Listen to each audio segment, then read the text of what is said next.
Prinsesa ng City Jail Stars nakisadya sa Kansilay Festival 2025 sa siyudad San Silay. Sa Irene Pedreso nakatuto.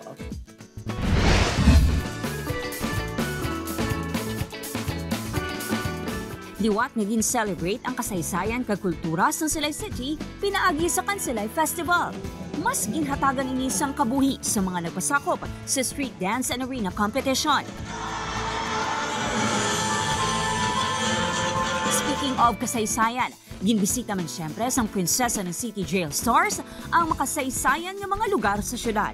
Welcome to Silay City, your heritage destination! Mga kapuso, maliban sa ancestral houses, dinarayo rin ang masasarap na pagkain na tatak silay. At ngayon, nandito tayo sa Soledad at Maria Montalibano, Lacson Ancestral House. Ano kayong masarap kainin dito? Tara mga kapuso! Let's go!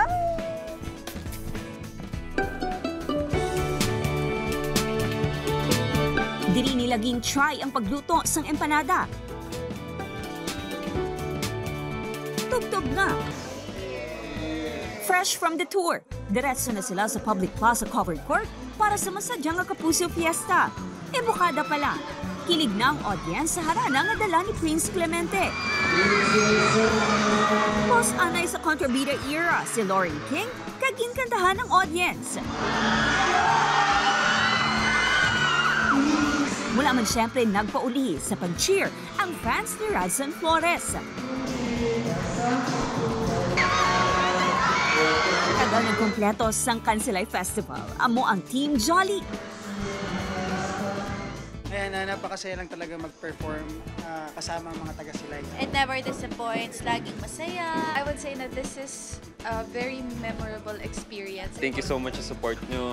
Sana hindi kayong magbago. So thankful na nakabalik-balik ako dito.